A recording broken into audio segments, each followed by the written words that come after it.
बहुत ही बढ़िया प्रसंग सुना था। रुक्मणी और कृष्ण के विवाह की चर्चा सुनी आपने।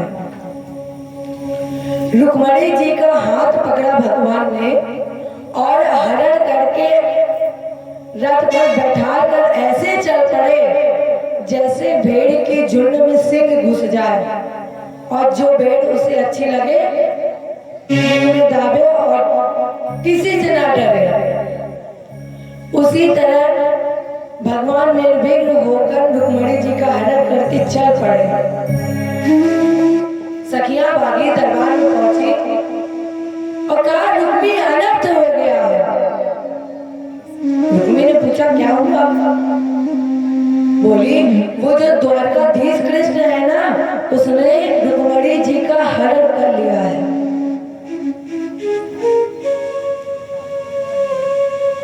और जैसे ही ये बात रुक्मी को पता चली तो रुक्मी ने हाथ उठाकर प्रतिज्ञा कर ली कि जब तक हम युद्ध में द्वारकाधीश को पराजित नहीं कर लेंगे तब तक लौट करके कुंदनपुर में अपना मुंह नहीं दिखाएंगे। ये प्रतिज्ञा की। शिशुपाल को जाकर के बताया। अब राजा की बारात में तो वैसे भी सभी राजा ही होते हैं। शिशुपाल दंडवत जरासंध सबने रुक्मी के सेनापतित्व ने भगवान पर आक्रमण कर दिया। ऐसे घेर लिया भगवान को जैसे चंद्रमा को बादल घेर लेता है। इसी तरह भगवान को घेरा। भगवान ने एक एक को पराजित किया। एक एक को पराजित करने के बाद भगवान ने रस्सी निकाली और रुक्मी को रथ के पीछे बांध दिया। तो भगवान ने सोचा अरे दुश्मनी आज है और ये कभी हार मानेगा नहीं, हार पाएगा नहीं। और इसने ये प्रतिज्ञा ली है कि अगर हम हराएंगे नहीं तो लौट करके कुंदनपुर भी नहीं जाएंगे। अच्छा जी, अगर लौट कर नहीं गया तो इसके पास रास्ता बचेगा केवल एक, आत्महत्या का। और कहीं ये मर गया तो 1 साल और कम हो जाएगा। इसलिए भगवान ने रुक्मी को रथ के पीछे बांध दिया। इधर बलराम भैया द्वारका में आए। बलराम भैया ने पूछा कन्हैया कहाँ है? और वहां पर किसी को नहीं पता था कि कन्हैया कहाँ है। दारू को बुलवाया तो सभी बोले कि दारू भी नहीं है, वो भी गया हुआ है। बलराम भैया ने पूछा कहाँ गए हैं? बोले कि शादी करने कुंदनपुर में। बलराम जी ने कहा तो फिर हमारा भी रथ तैयार करो, हम भी जाएंगे कुंदनपुर में। लोग बोले अब आप जाकर करेंगे क्या? अरे विवाह होना होगा तो अब तक हो गया होगा, अब आप जाकर क्या करेंगे? बलराम भैया बोले कि कृष्ण का विवाह बिना युद्ध के तो हो ही नहीं सकता। कृष्ण का विवाह बगैर मारपीट के तो हो ही नहीं सकता।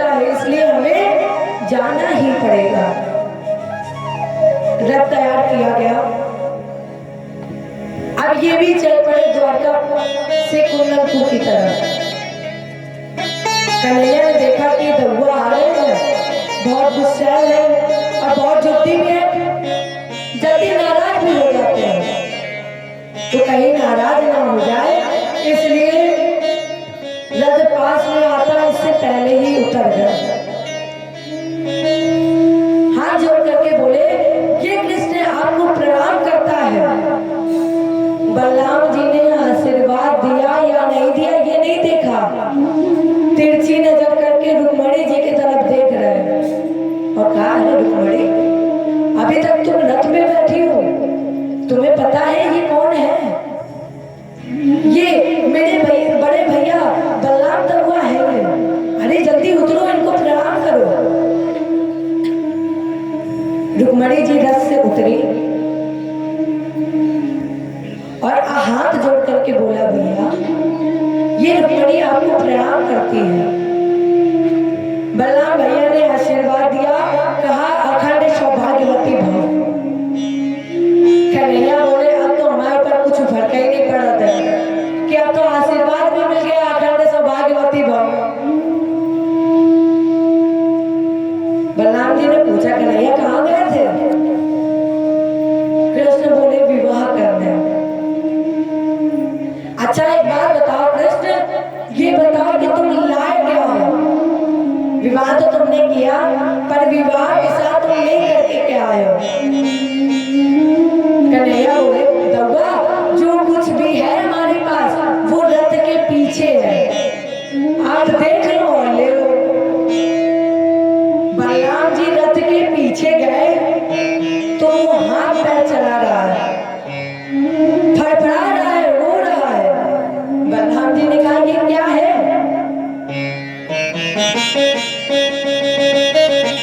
तो तुरंत रुक्मणी जी ने कहा, दहुआ ये मेरा बड़ा भाई है, माना इस पृथ्वी मंडल पर ये शासक नहीं कसाई है,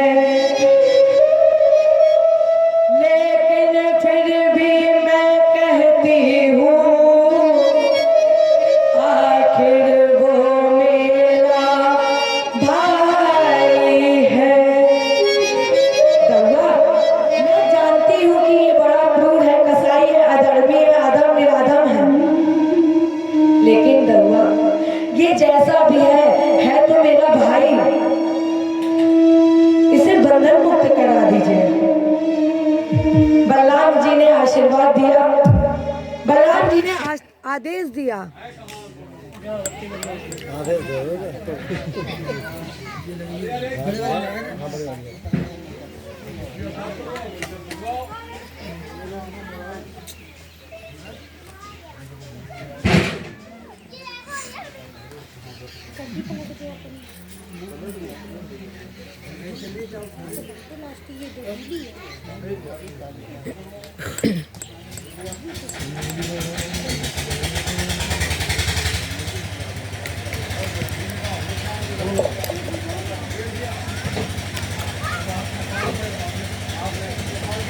बलराम भैया ने आशीर्वाद दिया और कहा, इसे छोड़ दो। बलराम भैया के आदेश से भगवान ने इसे बंधन मुक्त कर दिया।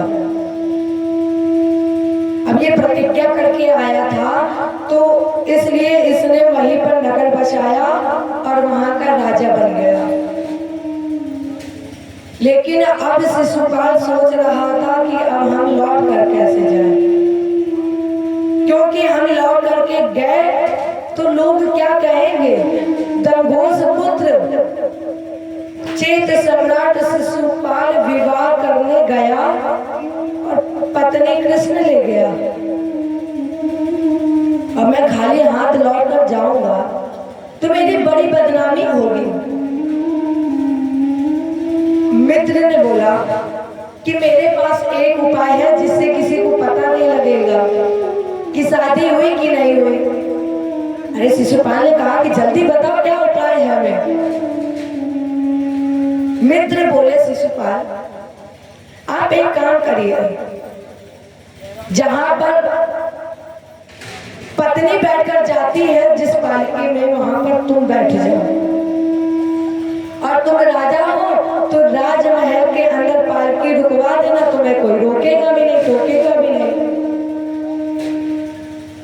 अब शिशुपाल माता बनकर के उसी पालकी के अंदर बैठ गए।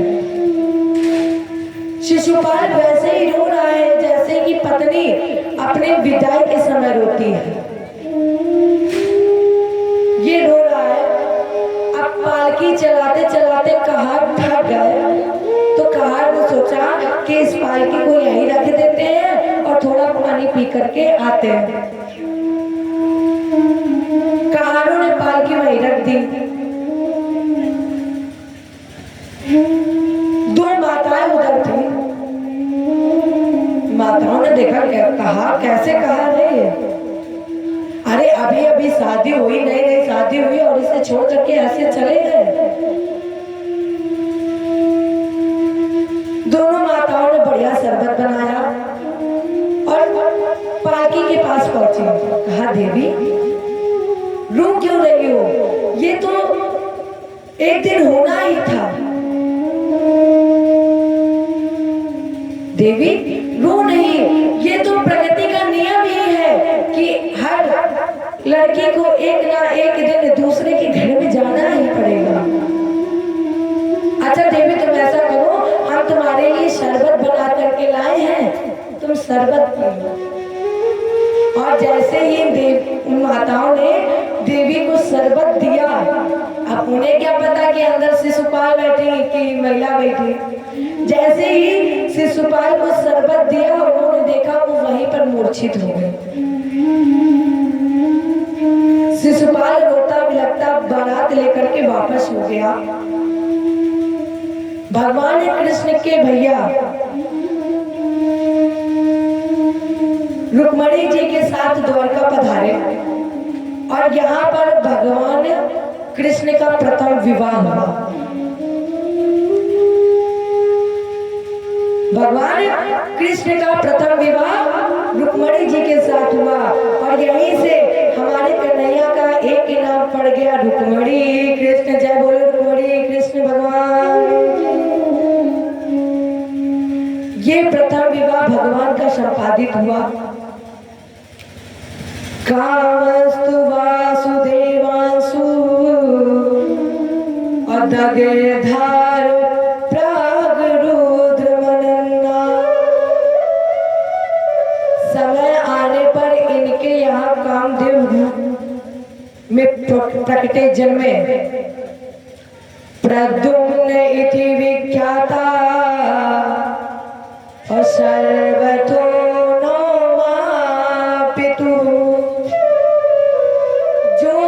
संसार में प्रद्युम्न के नाम से जाना गया। जैसे ही इसका जन्म हुआ, समरासुर नाम के दैत्य ने इसका हरण किया और ले जाकर के समुद्र में फेंक दिया। समुद्र में एक मछली थी, उस मछली ने उस बच्चे को निकल लिया। मछली के लिए जब मछुआरे ने जाल फेंका तो वो वही मछली उस जाल में फंस गई। अब उस मछुआरे ने जब मछली को काटा तो उस मछुआरे ने उस बच्चे को जीवित पाया। जिंदा था वो बच्चा, मरा नहीं, क्योंकि कामदेव तो स्वयं भगवान है और कामदेव को जलाने की क्षमता केवल शिव के अंदर है, वो भी भगवत कृपा से। माने भगवान शिव भी कामदेव को तभी जला सकते हैं जब भगवत कृपा हो, और ये तो स्वयं भगवत स्वरूप है, इसलिए ये मरे नहीं। अब उस मछुआरे को बड़ा आश्चर्य हुआ। मछली मिली, बालक गर्भ से निकला तो उसने समरासुर को दे दिया। अब समरासुर के यहाँ एक महिला माया देवी नाम की कार्य कर रही थी। समरासुर ने कहा देवी तुम इसका भरण पोषण करो। उस महिला ने अल्पकाल में प्रद्युम्न जी को युवावस्था प्रदान महिला ने कहा, महाराज जी मैं आपकी पत्नी हूँ।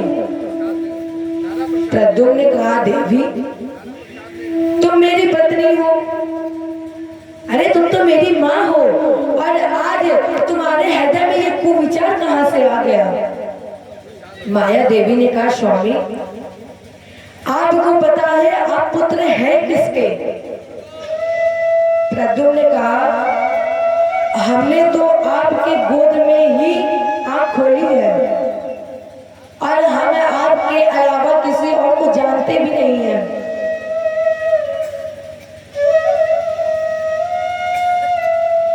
मेरा तो जो कुछ है वो आप ही है देवी। माया देवी ने कहा, भगवान नारायण सुत, आप यहाँ किसी के पुत्र नहीं हैं। किसके हैं? भगवान कृष्ण के। भगवान नारायण सुत असमेरेणा हतो ग्रहा। महाराज जी आपका हरण समरासुर नाम के दैत्य ने किया। माने माया देवी ने सारी घटना बताई, और सत्यता तो ये है कि आप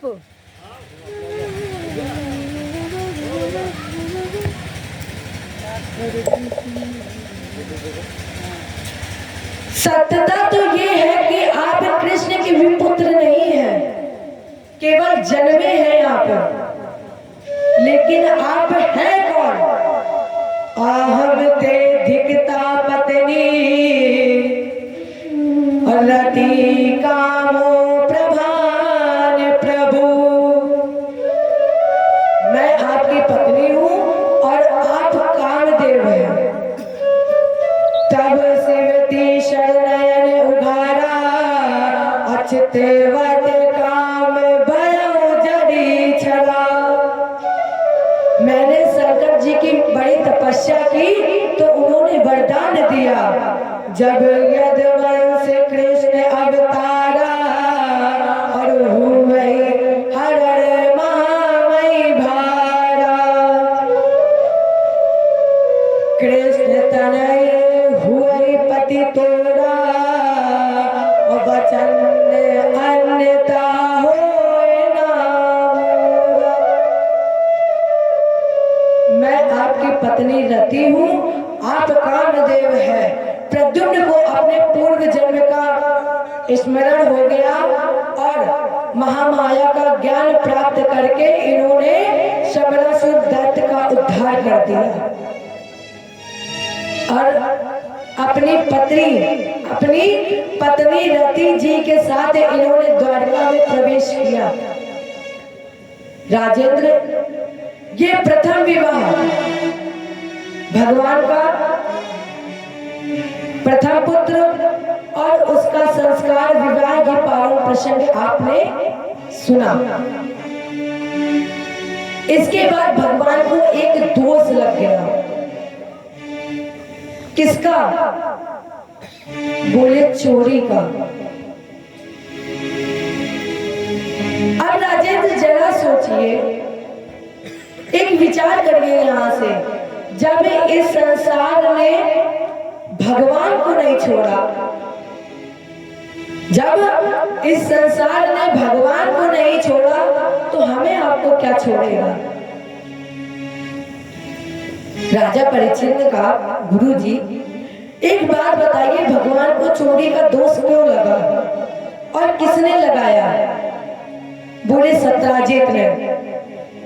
कौन है ये सत्राजित और ये चोरी क्यों लगाया?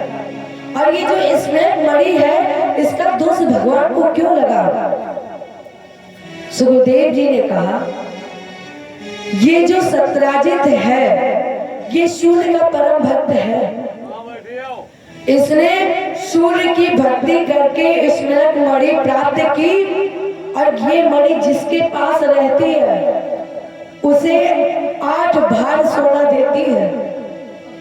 ये मणि जिसके पास भी रहती है उसे 8 भार सोना देती है। यही मणि एक दिन सत्राजित जी दरबार में बैठे पहने थे। यदुवंशी बोले भैया ये मणि बेशकीमती है और मेरे कन्हैया का स्वरूप अद्वैत है। अगर ये मणि हमारे कृष्ण को पहना दी जाए तो हमारे भगवान की सुंदरता में चार चांद लग जाए। अब सत्राजित ने ना तो हाँ कहा और ना इनकार किया, चुपचाप उठे और उठ करके चले गए। कुछ समय के बाद यही मणि सत्राजित का छोटा भाई प्रसेन गले में पहनकर शिकार करने गया।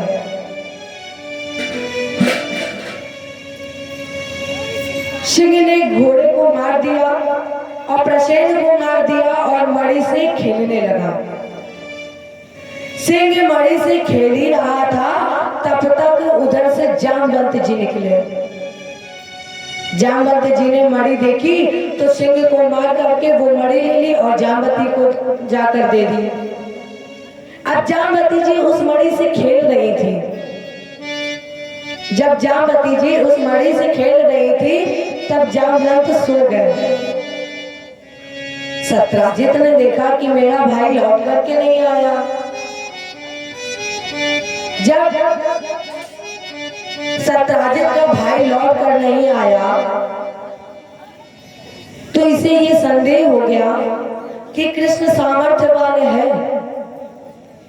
और कल ही कहा जा रहा था कि ये मणि कृष्ण को दे दोगे तो चार चांद लग जाएंगे उनकी सुंदरता में। हो सकता है हमने ये मणि नहीं दी तो कृष्ण ने ही वो मणि ले ली। मेरे भाई को मारकर कृष्ण ने वो मणि ले ली। यहीं पर दोष भगवान को लग गया और रातों रात नहीं हुई कि ये खबर पूरी जगह फैल गई। जब ये चर्चा कृष्ण के पास पहुंची, कन्हैया के पास पहुंची, कन्हैया ने कहा ये अनर्गल दोष लग रहा है हम पर। अरे हमने तो अभी प्रसेन को देखा ही नहीं, वो दिखने में कैसा लगता है। इसलिए इन्होंने अक्रूर जी के कंधे पर द्वारका का राजभार रख दिया और मणि को खोजने के लिए निकले। जब कृष्ण मणि को खोजते खोजते उसी गुफा के अंदर गए जहां पर जामवती जी उस मणि से खेल रही थी। कन्हैया गए, देखा और दौड़ करके भगवान ने उस मणि को छीन ली। जामवती जी वहीं रोने लगे। अब जामवंत की नींद खुली तो जामवंत भगवान से युद्ध करने लगा। जब युद्ध करते करते जामवंत को ज्ञात हुआ तो जामवंत बोले बस बस मैं समझ गया कि आप ही राम हैं, आप ही प्रभु हैं मेरे। कैसे? राम जी जब रावण को मारकर आए, राम जी जब रावण को मारकर आए तो सबने सब कुछ मांगा था। जामवंत जी केवल ऐसे थे जो चुपचाप बैठे थे। कन्हैया ने बोला जामवंत जी आप भी कुछ मांगिए। जामवंत जी ने कहा कि अच्छा आप कह रहे हो तो हम मांग लेते हैं, हमें आपके साथ युद्ध करना है, हमें आपके साथ युद्ध करना है। तो ये जान गया कि ये वही राम है, इतना वीर है जिसने भगवान से 27 दिन तक हार नहीं मानी। भगवान से 27 दिन तक हार नहीं मानी और 28वें दिन भगवान से पराजित हो गया। जब भुजाओं का बल थक गया, परिणाम स्वरूप अपनी पुत्री का विवाह भगवान के साथ कर दिया। मणि के सहित अपनी पुत्री का विवाह भगवान के साथ किया। ये भगवान का दूसरा विवाह है जामवती जी के साथ। ये लौट करके आए, सत्राजित को मणि दे दी, सारा वृत्तांत बताया। अब इसने भी सोचा कि मैंने भगवान को अनर्गल दोष लगाया है, जबकि इनका दोष ही नहीं था, झूठा दोष लगाया। तो लज्जावश इसने अपनी पुत्री सत्यभामा का विवाह भगवान के साथ कर दिया। ये भगवान का तीसरा विवाह हुआ।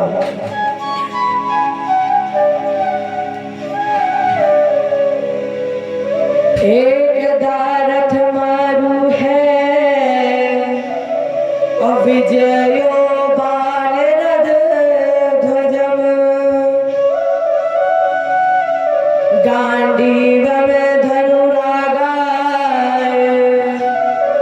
अतुरे ताक्षय सायकौ। भगवान कृष्ण अर्जुन जी के साथ रथ पर बैठे हुए एक बार यमुना जी के किनारे जा रहे थे। रथ में लगी हुई थी पताका, झंडा, ध्वजा, जिसमें बानर का चिन्ह अंकित था। अब ये यमुना जी के किनारे जा रहे थे। अर्जुन ने देखा एक युवा लड़की बैठी हुई वहां पर तपस्या कर रही थी। अर्जुन गया, पूछा, देवी तुम कौन हो और तुम्हारी तपस्या का उद्देश्य क्या है? तो उस देवी ने कहा, अहम देवश सवितुर दुर्हता पदमेक्षति विष्णु वरेण्यं वरदा तपः परमासिता। मेरा नाम कालिंदी है, मैं सूर्य की पुत्री हूँ। मैं भगवान को पति रूप में वर्ण करना चाहती हूँ, इसलिए कठोर तपस्या। अर्जुन ने कहा, कन्हैया ये तो तुम्हें प्राप्त करने के लिए तप कर रही है, तो अब इस युवती की तपस्या का फल परिणाम स्वरूप भगवान ने कालिंदी जी के साथ विवाह किया। ये चौथा विवाह भगवान का कालिंदी जी के साथ हुआ। उज्जैन के राजा थे विंध्य और अरविंद, जिनकी बहन का नाम था मित्रवृंदा। ये भगवान को पति बना चुकी थी, इसलिए स्वयं में पहुंचकर भगवान ने मित्रवृंदा का हरण किया और मित्रवृंदा से विवाह किया। ये पांचवा विवाह मित्रवृंदा से हुआ। छठा विवाह भगवान ने कौशल देश के राजा नवनिजित, जिसकी पुत्री का नाम था सत्या, इनका विवाह हुआ। सातवां विवाह भद्रा जी के साथ हुआ और आठवां विवाह हुआ लक्ष्मणा जी के साथ। इसके बाद भगवान ने भूमि पुत्र शिव के तेज से पृथ्वी के गर्भ से एक पुत्र पैदा हुआ था, जिसका नाम था नरकासुर। जिसका नाम था नरकासुर। भूमि पुत्र होने के कारण लोगों ने इसका नाम रख दिया भौमासुर। तपस्या की, शंकर जी प्रसन्न हो गए। शंकर जी ने कहा, वर मांगो। कहा, हम किसी के मारे ना मरे। शंकर जी ने कहा, ये तो हो ही नहीं सकता है कि हम किसी के मारे ना मरे, ये तो बिल्कुल हो ही नहीं सकता, दूसरा वर मांगो। भौमासुर ने कहा कि जब तक मेरी मां ना कहे हम तब तक मारे ना मरे। किसी की मां कैसे कह सकती कि मेरे पुत्र को मार दो? भगवान ने वरदान दे दिया, ठीक है, जब तक तुम्हारी मां नहीं कहेगी तब तक तुम मारे नहीं जाओगे। भौमासुर ने अपने बल का दुरुपयोग किया। इसने भूमंडल को जीतकर 16,100 कन्याओं को बंदी बना लिया। देवी भागवत के आधार पर ये सब पूर्व जन्म की अप्सराएं हैं। इन 16,100 कन्याओं ने भगवान को सूचना भेजी, कन्हैया मेरा उद्धार करो। अब भगवान जानते थे कि जब तक सत्यभामा जी नहीं कहेंगे तब तक कुछ नहीं हो सकता। तो कन्हैया ने बोला, सत्यभामा तुम तैयार हो? सत्यभामा को गरुड़ की पीठ पर बैठाया और बजा दिया 5 जन शंख। भौमासुर युद्ध करने आया। कृष्ण का एक एक अस्त्र निष्फल हो रहा था और सत्यभामा चुपचाप खड़ी देख रही थी। इनके मुंह से निकल ही नहीं रहा था कि मार दो इसे। चुपचाप सत्यभामा खड़ी सब देख रही थी। फिर हमारे कन्हैया ने क्या किया? हमारे कन्हैया ने एक घुटना और एक हाथ पृथ्वी पर टिका दिया और जब सत्यभामा को लगा कि अब मेरे पति की पराजय हो जाएगी, मेरे पति हार जाएंगे, इसलिए सत्यभामा के मुंह से अचानक ही निकल गया, अरे कृष्ण मार दो इस दुष्ट को। अब भगवान तो यही चाहते थे कि जल्दी से सत्यभामा जी बोले हम ऐसे मार दो। जैसे ही सत्यभामा ने कहा कि मार दो इस दुष्ट को, शिव का तुरंत वरदान पूरा हो गया और भगवान ने वहीं पर भौमासुर का उद्धार कर दिया। सीधे कारागृह में पहुंचे। कन्हैया ने सबको बंधन मुक्त किया और कहा देवी सब अपने अपने घर लौट जाओ।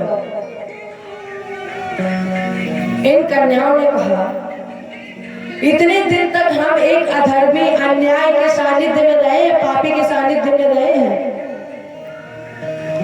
इनके कारागृह में रही हूं तो मुझ पर दोष लग ही जाएगा। समाज के लोग ये मुझ पर दोष लगा ही देंगे कि इतने दिन तो ये कहीं और रही है। अरे यहाँ तक कि मेरे माता पिता भी मुझे नहीं अपनाएंगे। अरे कन्हैया तुम तो करुणा निधान हो, पतित पावन हो, हे करुणा निधान, और मेरे पास कोई रास्ता नहीं बचा है यहाँ से वापस जाने का। परिणाम स्वरूप भगवान ने इन 16,100 कन्याओं के साथ भी विवाह कर दिया। कृष्ण के विवाह हुए कुल 16,108। प्रत्येक स्त्री से भगवान के 10-10 पुत्र और एक कन्या पैदा हुई। राजेंद्र परिणाम स्वरूप 48 कोस में बसी है द्वारका और इस 48 कोस द्वारका में, इस द्वारका में यदुवंशियों की संख्या है 56 करोड़। एक दिन नारद जी ने सोचा इतनी बड़ी द्वारका है और भगवान की इतनी पत्नियां हैं 16,108, इनकी दिनचर्या कैसी होगी? नारद जी यही पता लगाने के लिए पहले दरवाजे पर पहुंचे। कन्हैया हाथ जोड़ करके बोले आइए महाराज जी। बाबा ने तुरंत बोला अरे कन्हैया एक मिनट रुक जाओ, हमें कुछ काम याद आ गया, फिर काम निपटा कर अभी 5 मिनट में आते हैं।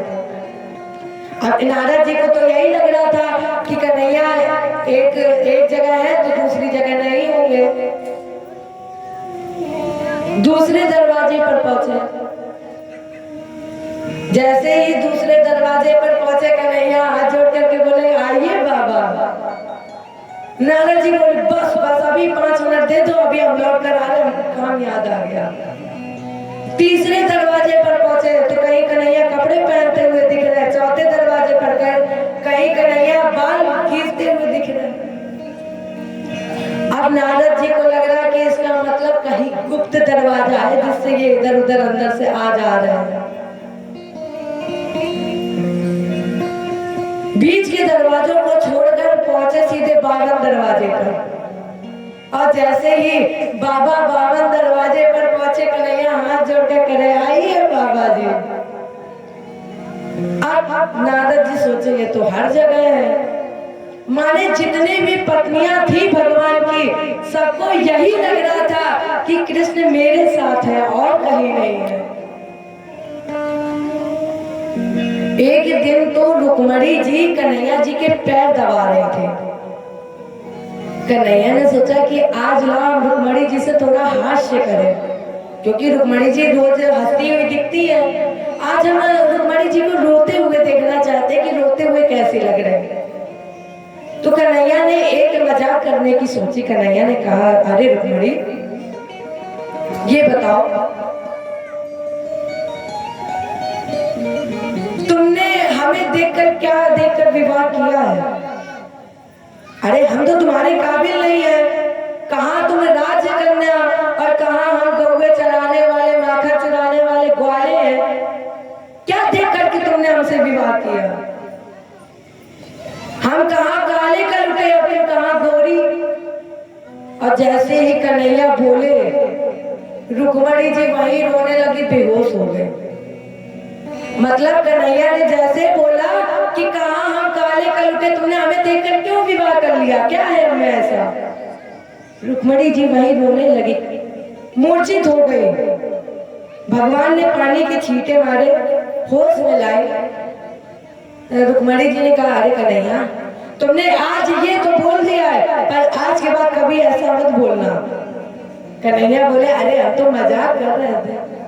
रुक्मणी जी बोली, तुम चाहे मजाक करो चाहे जो कुछ करो, पर जो तुमने आज बोला है आज के बाद कभी मत बोल देना। भगवान बोले, रुक्मणी जानती हो, हम ये सोच रहे थे आज कि हम तुम्हें रोज हंसते हुए देखते हैं, आज हम ये सोच रहे थे कि जरा देखिए रुक्मणी रोते हुए कैसी लगती है। इधर प्रद्युम्न जी का प्रथम विवाह रति जी के साथ, दूसरा विवाह रुक्मी की पुत्री के साथ। इसी प्रद्युम्न के पुत्र का नाम था अनिरुद्ध। इसी अनिरुद्ध का प्रथम विवाह रुक्मी की नाती रोचना जी से हुआ और दूसरा विवाह बाणासुर की पुत्री उषा जी से। जिस विवाह में भगवान कृष्ण का और बाणासुर का युद्ध भी हुआ है। राजा परीक्षित ने कहा, गुरु जी अब यही 1 मिनट रुक जाइए। क्यों? ये बताइए कि बाणासुर कौन है और ये उषा कौन है। सुखदेव जी ने कहा, राजेंद्र, बाबा बाणपुत्र सत्य ज्येष्ठो और बले रासन महात्मना एर बावन रूपाय और हरे दान मेर दान।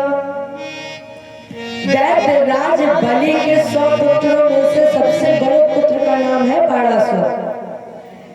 जिस दैत्य राज बलि के यहाँ भगवान 3 पैर पृथ्वी मांगने गए, ये शंकर जी का बड़ा भक्त था।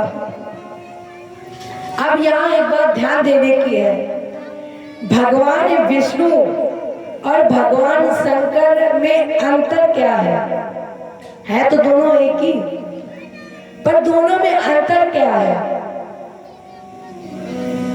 भगवान विष्णु है लक्ष्मीपति, भगवान विष्णु है लक्ष्मीपति और भगवान शंकर है खागपति। अब अंतर क्या है दोनों में? भगवान विष्णु का पुजारी, भगवान विष्णु का पुजारी तुम्हें कभी अमीर नहीं मिलेगा और भगवान शंकर का पुजारी तुम्हें कभी गरीब नहीं मिलेगा। बस यही अंतर है दोनों में, है तो दोनों एक ही। भगवान विष्णु और शंकर में क्या अंतर है? यही केवल एक अंतर है कि भगवान शंकर का पुजारी तुम्हें गरीब नहीं मिलेगा और भगवान विष्णु का पुजारी तुम्हें कभी अमीर नहीं मिलेगा। हरि हर एक है दोनों, एक है दोनों,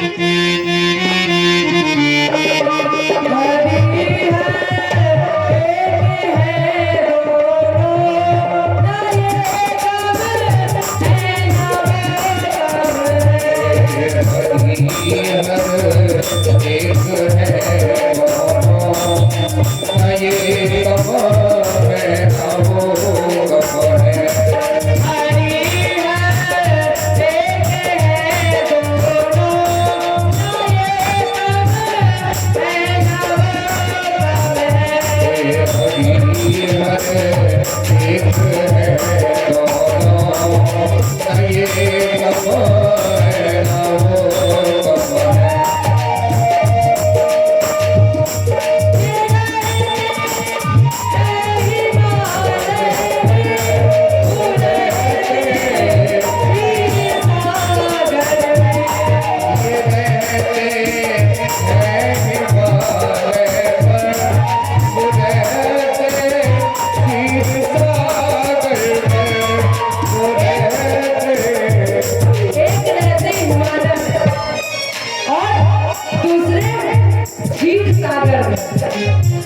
और दोनों इनके घर ससुर के हैं।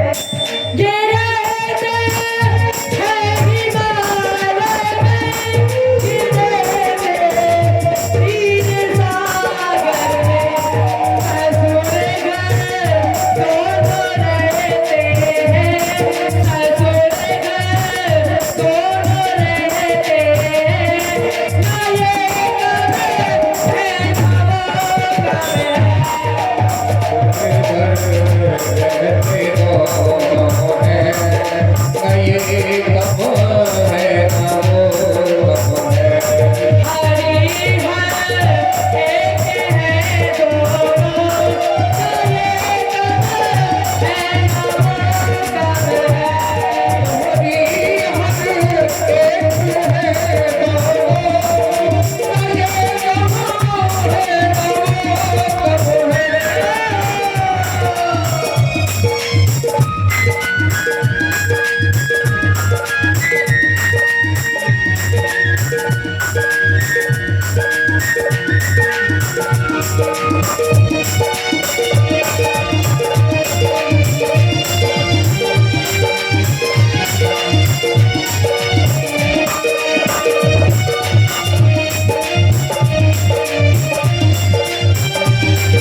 दोनों लोग प्याला पीते हैं, पर एक प्याला भाग्य का पीते हैं और दूसरा प्रेम का।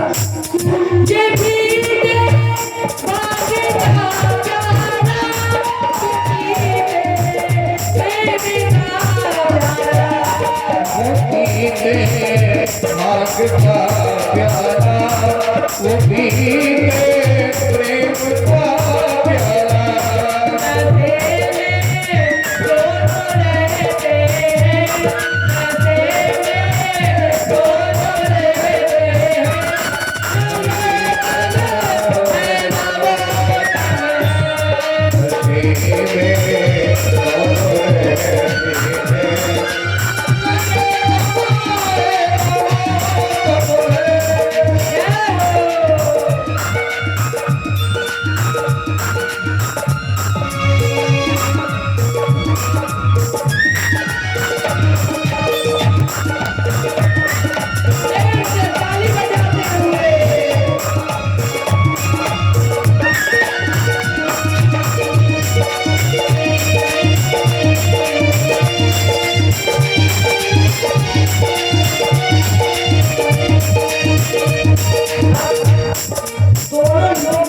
पत्नियों की बात मानते हैं। उमा की बात ये माने, रमा की बात वो माने, उमा की बात वो माने, रमा की बात वो माने। उमा की बात ये माने, रमा की बात वो माने, विधाता माने रखने में, विधाता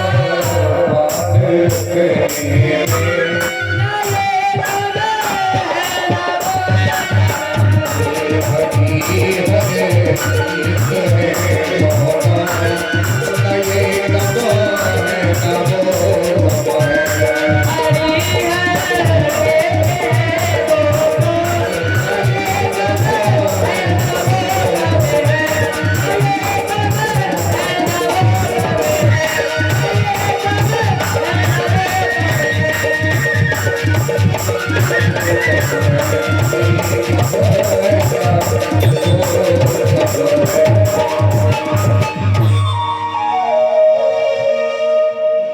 पीते भांग का प्याला, वो पीते प्रेम का प्याला, नशे में दोनों रहते हैं। हे प्रभु, नशे में दोनों रहते हैं, ना ये कम है ना वो कम है, हरि है एक है दोनों, ना ये कम है ना वो कम है तो दोनों एक ही। बारासुर शिव का भक्त है, इतनी तपस्या की भगवान शंकर जी प्रसन्न हो गए और बोले वर मांगो। अब शंकर जी तो वैसे भी हर 2 मिनट में प्रसन्न हो जाते हैं। शंकर जी ने कहा वर मांगो। बारासुर ने कहा कि हमें दो 1000 हाथ। अब शंकर जी ने कहा कि पहले ये बताओ 1000 हाथ का तुम करोगे क्या? इतने हाथों का तुम क्या करोगे? बारासुर ने कहा कि हम इतने हाथों से अपनी सुरक्षा करेंगे। हम मान लो कोई एकदम से चढ़ाई कर दे, आक्रमण कर दे, फिर तो हमारे पास 2 हाथ रहेंगे, हम हार जाएंगे। इसलिए हमें दीजिए 1000 हाथ, जिससे कोई भी चढ़ाई करे हम उससे बच जाए। शंकर जी ने कहा तथास्तु। और कुछ? बारासुर ने कहा कि आप हमारे नगर के रक्षक बन जाओ। बोले जाओ तथास्तु। जब बारासुर से कोई लड़ने वाला नहीं आया, जब बारासुर को कोई लड़ने वाला नहीं मिला, तब इसे अभिमान आ गया। सो ये सुबह सुबह उठा, अब शंकर जी के पास पहुंच गया। गुरुजी, हम आपको प्रणाम करते हैं। शंकर जी बोले प्रसन्न रहो, कोई खास बात जो इतनी सुबह सुबह आए हो? बारासुर ने कहा हाँ खास बात तो है, आपने ये जो वरदान हमें दिया है, ये वरदान आप वापस कर लो, ये वरदान आप वापस ले लो। शंकर जी ने कहा क्यों? बारासुर ने कहा कि कोई लड़ने वाला ही नहीं है। अब जब कोई लड़ने वाला ही नहीं मिल रहा, तब हम 1000 हाथ का क्या करेंगे? शंकर जी ने कहा वरदान दे दिया है तो वरदान तो वापस हो नहीं सकता है। बारासुर को इतना अभिमान आ गया कि शंकर जी से ही कह बैठा कि हम चलो हम ही यहाँ पे 1-2 हाथ कर लेते हैं, हम ही आप युद्ध कर लेते हैं। शंकर जी ने कहा कि हम तुमसे क्या लड़ेंगे, तुम्हारे पास 1000 था, वैसे भी हम क्या लड़ेंगे। अरे तुम एक काम करो, ये लो पताका और जा करके छत में लगा देना। पताका ली और जा करके छत में लगा दी। अब बारासुर क्या करता था, रोज सुबह उठता था और छत पे जाकर देखता था पताका को। इतना अभिमान था इसे कि रोज सुबह उठकर सबसे पहले जाकर छत पर यही देखता था पताका कि कोई आ तो नहीं रहा युद्ध करने।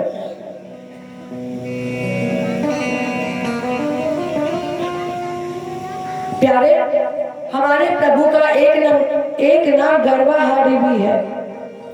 जैसे ये गर्व हुआ तो भगवान ने एक लीला रच दी।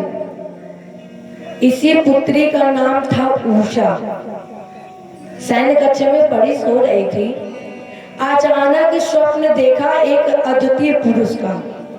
हाथ में वरमाला लिए थी और जैसे ही वरमाला गले पर डालने जा रही थी, उसकी नींद खुल गई, स्वप्न टूट गया, आंख खुल गई।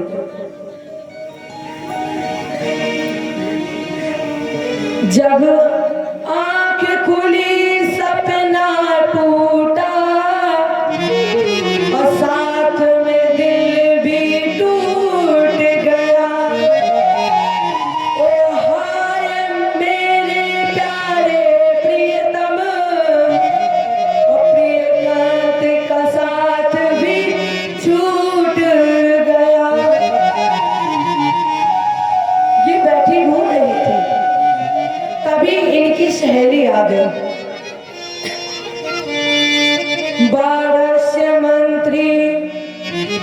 कुंभांडस्य चित्रलेखा चतुर्सुता। 12 सुर का मंत्री कुंभांड, जिनकी बेटी का नाम था चित्रलेखा, उषा की सहेली थी। ये आए होकर, उषा क्यों रो रही हो बहन, तुम्हारी मलिनता का कारण क्या है? उषा ने कहा, द्रष्टा कश्चिन नरा स्वप्ने श्याम लोचनम। बहन, आज मैंने अद्वितीय श्याम वर पुरुष का दर्शन कर लिया है और मैंने उसे अपना पति बना लिया। चित्रलेखा ने कहा, तो फिर रो क्यों रही हो? रो मत, मैं चित्रकार हूँ और चित्र बनाना प्रारंभ करती हूँ। जो तुम्हारा पति हो हमको बता देना। तो चित्रलेखा ने दीवार पर चित्र बनाना प्रारंभ किया। हर चित्र को देख करके उषा कह रही थी, नहीं ये नहीं है।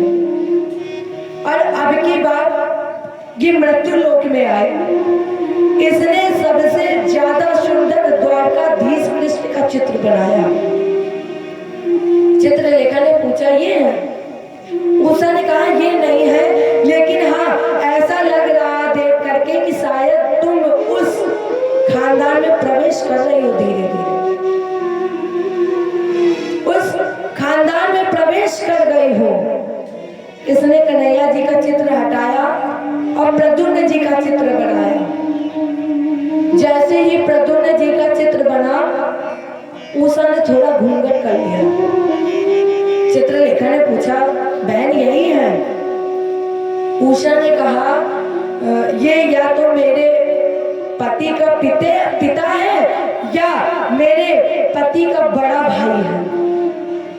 प्रद्युम्न जी का चित्र हटाया और अब की बार जैसे ही प्रद्युम्न पुत्र अनिरुद्ध जी का चित्र बन गया, वैसे उषा जी ने कहा, वाह सखी ऐसी कला असूरत मूरत भव, इसी तरह चित चोर को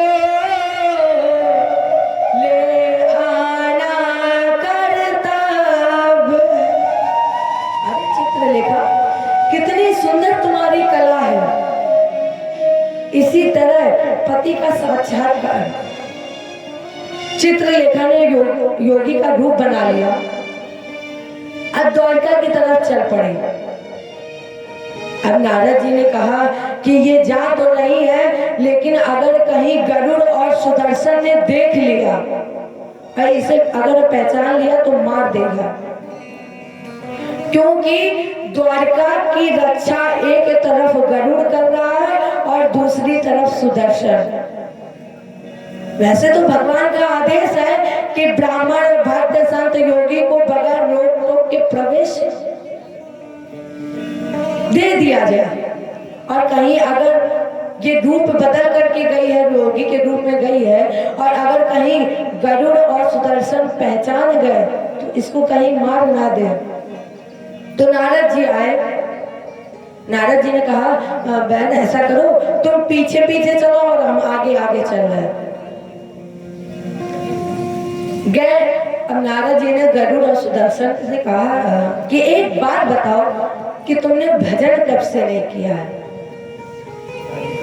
गरुड़ और सुदर्शन बोले, बाबा अब हमें भजन करने की क्या जरूरत है? वैसे भी हम इतने कामों में व्यस्त रहते हैं, द्वारका की रक्षा में लगे हुए हैं।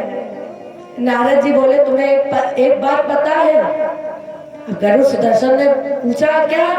नारद जी ने कहा, भगवान सबसे पहले दूर करता है तो सबसे पहले वो कामों में ही लगा देता है। भगवान अगर अपने से दूर करता है तो वो सबसे पहले कामों में लगा देता है। ऐसा करो कि ये अभी थोड़ी देर काम रोके तो चलो भजन कर लेते हैं। अब नारद जी ने वीणा उठाई और दोनों को बैठाला और जैसे ही तारों को छनकारा, श्रीमन नारायण नारायण नारायण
अब इधर दोनों बढ़िया आराम से भजन कर रहे हैं।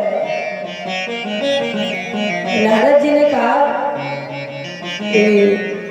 अब जाओ अंदर, खड़ी क्यों हो, जाओ अंदर। और चित्रलेखा को प्रविष्ट करा दिया। अब नारद जी ने कहा इधर कि कब तक भजन करोगे, चलो कामों में लग जाओ।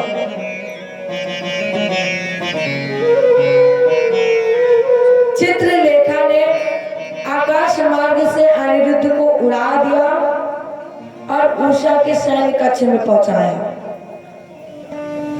नारद जी ने कहा कि भजन हो गया हो तो पहरा लगाओ। अब नारद जी के अलावा ये बात किसी को नहीं पता थी। इधर एक दूसरे के कंधे के ऊपर हाथ रखकर पासे खेल रहे थे। 1200 के पास चर्चा कब पहुंची, जब उषा जी गर्भवती हो गई। 1200 को चर्चा तब मिली जब उषा गर्भवती हो गई। क्यों? उषा को मैया पार्वती जी का श्राप लगा था। जिस समय भगवान शिव इनके दरवाजे पर रक्षक बने। एक दिन शंकर जी ने नंदीश्वर से कहा, नंदी जाओ देवी पार्वती जी से कह देना कि सेवा में उपस्थित हो जाए। माता जी को आने में थोड़ी देर लगी, तब तक उषा जी ने अपना स्वरूप बना लिया। पार्वती जी का स्वरूप बना लिया उषा जी ने, और सेवा में प्रस्तुत होने ही जा रही थी। उसी समय देवी पार्वती जी आ गए। देवई कहा, अरे मूर्ख, अभी तो तुम्हारा विवाह भी नहीं हुआ है, अभी तो तुम विवाह के योग्य भी नहीं है, अभी तेरे पिता ने विवाह की चर्चा भी नहीं उठाई है, और तेरे मन में ये विचार आ गया। इसलिए हम तुम्हें श्राप देते हैं कि तुम्हें स्वप्न में ही पर पुरुष का दर्शन हो, और जब वो मिले और तुम गर्भवती हो जाओ, तब तक तुम्हारे पिता को ना पता चले जब तक तुम गर्भवती ना हो। ये उषा जी को श्राप लगा था। ये गर्भवती हुई। 1200 को पता लगा तो इसने बंदी बना लिया। इसने अनिरुद्ध को वरुण फांस में बांध करके बंदी बना लिया, और जब बंदी बन गया, अब किसी को पता तो था नहीं कि खोजा जाता जो। नारद जी गए कन्हैया के पास। कन्हैया, तुम्हारा परिवार इतना बड़ा है, बहुत लंबा चौड़ा हो गया तुम्हारा परिवार। कन्हैया बोले, बाबा कोई खास बात है, क्या हो गया है? हाँ, 56 करोड़ की भीड़ में अगर कोई एक दो खो भी जाए तो क्या फर्क पड़ता है? 56 करोड़ की भीड़ में अगर एक दो खो भी जाए तो क्या फर्क पड़ता है? कन्हैया बोले, महाराज जी बात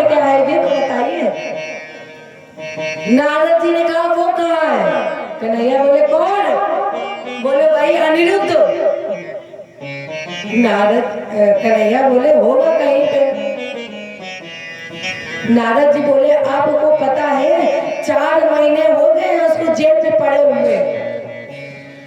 जैसे ही भगवान को पता चला, भगवान कृष्ण ने 5 जनसंख्या की ध्वनि और सेना लेकर चढ़ाई कर दी।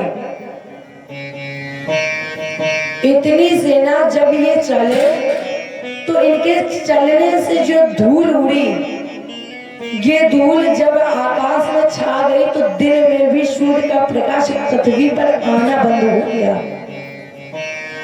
अब इसने सोचा कि सेना इतनी, तो लड़ूंगा कैसे। महाराज ने सोचा कि सेना इतनी ज्यादा है, अब हम लड़ेंगे कैसे। गया भोले बाबा के पास, कहा भोले बाबा त्राहिमाम। महाराज ने कहा आशुतोष तुम आधर दानी और आरती हरौ दीन जन देव देव महादेव और भूतात्मने भूत भाव। हे भोले बाबा त्राहिमाम, रक्षा कीजिए। भगवान के रूप में यही समाधि है। शिव की कृपा हुई, भगवान कृष्ण ने 12 के 996 हाथ काट दिए। जब भगवान कृष्ण ने 12 के 996 हाथ काट दिए, अब इसके पास हाथ बचे 4। अब इसके पास एक ही उपाय, केवल कृष्ण की शरण। भोले बाबा ने कहा तुम्हारे पास एक ही उपाय है, तुम कृष्ण की शरण में चले जाओ। कृष्ण की शरण में आया, भगवान ने निर्भय कर दिया और शंकर जी ने कहा कि अब विवाह कर दो। इस युद्ध के बाद भगवान कृष्ण के पुत्र अनिरुद्ध और 12 की पुत्री उषा जी का विवाह संपादित हुआ। भगवान कृष्ण उषा और अनिरुद्ध के साथ द्वारका पधारे और ये 12 शिव की सेवा में चला गया। इसके बाद भगवान ने नरक का उद्धार किया, जिसके एक गाय 2 ब्राह्मणों को त्रुटिवश दान कर दी थी। एक गाय ब्राह्मणों को त्रुटिवश दान कर दी थी। इसने एक गाय को 2 लोगों को दी, इसलिए ये गिरगिट बन गया। इसे गिरगिट बनना पड़ा, लेकिन ब्राह्मणों के श्राप से गिरगिट तो बना, कन्हैया ने इसका भी उद्धार कर दिया। इसके बाद शाम के कारण शाम के दुर्योधन के स्वयंवर में जाकर लक्ष्मणा की माला पहन ली। बलराम जी ने दुर्योधन को समझाया, नहीं माना तो बलराम जी ने हल्की नोक पर फंसाकर इसे पलटना चाहा। जैसे ही बलराम जी ने इसे पलटना चाहा, दुर्योधन मंत्रा करके शरण में आ गया। तो श्याम और लक्ष्मणा जी का भी विवाह संपादित हुआ। इस विवाह के बाद भगवान को 2 निमंत्रण एक साथ मिले। 2 निमंत्रण एक साथ मिले। एक निमंत्रण आया है जरासंध के कारागृह में बंद 20,000 राजाओं का, और दूसरा युधिष्ठिर के राजसू यज्ञ का। अब दोनों निमंत्रण एक ही समय में एक ही साथ मिले, तो अब भगवान उलझन में पड़ गए कि कौन से निमंत्रण में पहले जाए और कौन से निमंत्रण में बाद में जाए। उद्धव जी ने इस समस्या का निराकरण किया। महाराज जी, मेरा ये मत है, जब यज्ञ होता है और पहले होती है दिग्विजय, तो आप दिग्विजय जब कराने के लिए युधिष्ठिर के यज्ञ में चले जाएं। सबसे पहले आप दिग्विजय कराने के लिए युधिष्ठिर के यज्ञ में चले जाएं और जब दिग्विजय हो जाए तो जरासंध को पराजित करवा दें तो एक निरंतर एक साथ काम हो जाएंगे दोनों। भगवान को ये बात बहुत अच्छा लगा। यज्ञ में पहुंचे, दिग्विजय की घोषणा हुई। भगवान ने अर्जुन और भीम को साथ में ले लिया। भीमसेनो अर्जुना और कृष्णो ब्रह्मलिंग धराश्रय। तीनों ने बढ़िया संत के भेष बनाए, संत के भेष में गए। जरासंध ने तीनों का स्वागत किया और स्वागत करने के बाद बोले, महाराज जी आकांक्षा, अगर हम सुपात्र हो, आपको दान देने के काबिल आप हमें मानते हैं तो मांगिए। भगवान ने बोला, हम जो मांगेंगे वो मिलेगा। जरासंध ने कहा कि नाम नहीं सुना आपने, बस यहाँ इसके दान में अभिमान आ गया। भगवान बोले, नाम सुना है इसीलिए तो आया हूं। जरासंध ने कहा, जब नाम सुना है तो फिर मांगो।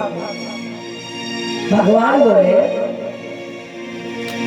युद्धम देहि राजेंद्र अद्वदंसो यदि मनश्ये युद्धार्थिनो वयं प्राप्ता राजन्यानान कांक्षिसा। जरासंध, मुझे चाहिए द्वंद्व युद्ध, कुश्ती। जरासंध ने कहा, ये कैसे ब्राह्मण है, मांग भी रहा है तो कुश्ती मांग रहा है, वो भी द्वंद्व युद्ध कुश्ती। इसने प्रश्न किया कि कौन हो तुम? भगवान बोले, ये जो तुम बगल में देख रहे हो ये है अर्जुन। जरासंध ने कहा, अरे इसका थोड़ी ना पूछ रहे ये कौन है, अरे हम तुमसे पूछ रहे हैं कि तुम हो कौन। कन्हैया बोले, ये जो तुम इस तरफ देख रहे हो ये है युधिष्ठिर। जरासंध ने कहा, अरे तुम कौन हो ये बताओ। भगवान बोले, तेरी 17 बार 23 औक्षणिक सेना का श्रृंगार करने वाला कृष्ण। तेरी 23 औक्षणिक सेना को 17 बार संहार करने वाला मैं कृष्ण हूँ। और ये मेरे बड़े भैया अर्जुन और ये भीम।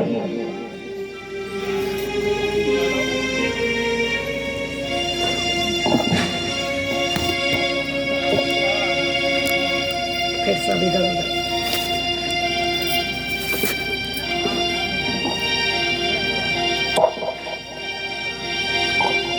जरासंध ने कहा, अर्जुनो न भवेद योद्धा। अर्जुन कोई योद्धा नहीं है, इसलिए हम अर्जुन से तो युद्ध करेंगे नहीं। और तुम युद्ध मैदान को छोड़ करके भाग चुके हो, इसलिए हम भगोड़े से युद्ध नहीं करते हैं, इसलिए हम तुमसे भी युद्ध नहीं करेंगे। अब बचे भीम। भीमस्तुल्य बलोमम। भीम हमारे बल में बराबर है, अगर ये चाहे तो लड़ ले, अगर ये चाहे तो लड़ ले। कन्हैया ने कह दिया, ठीक है। अब भीम जरासंध की कुश्ती बन गई। राजन, ये युद्ध 27 दिन तक प्रतिदिन रहा है। ये युद्ध 27 दिन तक प्रतिदिन रहा, कोई फैसला नहीं हुआ। जब दोनों के बीच में युद्ध होता था, सुबह जब ये अखाड़े में पहुंचते थे और जब युद्ध होता था, सूर्य अस्त होता था, दोनों वीर गदाएं रखते थे और एक दूसरे के गले में गले डाले, हाथ में हाथ डाले घूमते थे। और भगवान के रहने की व्यवस्था बढ़िया, खीर पूरी और भीम और जरासंध की व्यवस्था एक कमरे में। भीम जब लौटते थे तो जरासंध पैर दबाता था, मालिश करता था। भीम जब युद्ध करके वापस लौटते थे तब जरासंध पैर दबाता था, मालिश करता था और कहता था, भैया भीम, कहीं आपकी चोट तो नहीं लगी, आपके कहीं दर्द तो नहीं हो रहा है। माने रोज सुबह जब युद्ध करने जाते थे, सूर्यास्त होने के बाद जब दोनों लौट करके आते थे, तब जरासंध युधिष्ठिर के पैर दबा करके पूछते थे, भैया भीम, कहीं लग तो नहीं गई है, कहीं दर्द तो नहीं हो रहा। और जब सूर्य उदय हुआ, आज 27वें दिन युद्ध समाप्त हो गया। अब इधर कृष्ण करवट बदल रहे थे, इन्हें नींद नहीं आ रही थी। अर्जुन ने कहा, कृष्ण नींद नहीं आ रही है, सो जाओ। कृष्ण ने कहा, अर्जुन आज हमें नींद नहीं आ रही है। अर्जुन ने कहा, क्यों? अरे सो जाओ, नींद आ जाएगी। कन्हैया बोले, आ ही नहीं रही नींद तो सोए कैसे? अब इतनी देर में कन्हैया को पैरों की आवाज सुनाई दी और तुरंत कन्हैया बोले, अर्जुन सो जाओ, तुरंत जल्दी सो जाओ। अर्जुन बोले, काय कन्हैया, अभी तो कह रहे थे हमें नींद नहीं आ रही है और आप कह रहे हो कि सो जाओ। कन्हैया बोले, हम जितना कह रहे हैं उतना करो, हम कह रहे सो जाओ तो सो जाओ। तब तक इधर युधिष्ठिर आए। युधिष्ठिर ने कहा, कन्हैया नहीं बोले। अरे कन्हैया, फिर भी नहीं बोले। युधिष्ठिर बोले, हाँ तुम काहे को बोलोगे, हड्डी पसली टूट हमारी नहीं है, तुम तो बढ़िया लेटे लेटे पूरी खीर खा रहे हो, तुम क्यों बोलोगे? अरे कन्हैया, फिर भी कन्हैया कुछ नहीं बोले।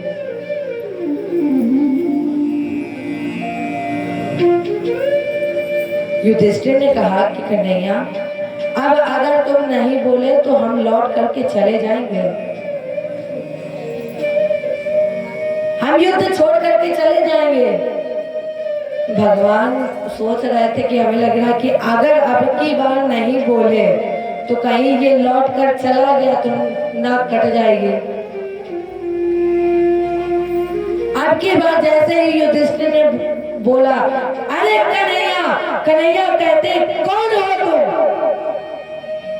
भीम ने कहा, अच्छा 75 बार जब बुलाया तब तो सुनाई नहीं दिया, अब हम जब बुला रहे हैं तो एकदम से बोला कि कौन हो तुम? कन्हैया, अब हम हार जाएंगे, हमसे युद्ध नहीं हो रहा है। कन्हैया बोले, जब डर लगता है तो फिर यहाँ लेने क्या आए हो? लौट जाओ, कल मिलेंगे अखाड़े में। भीम ने कहा, अब हम नहीं मिलेंगे। भगवान बोले, नाक कटाओगे क्या? भीम ने कहा, नाक देखे कि अपना प्राण देखे। जय बोले कृष्ण भगवान की। गोविंद।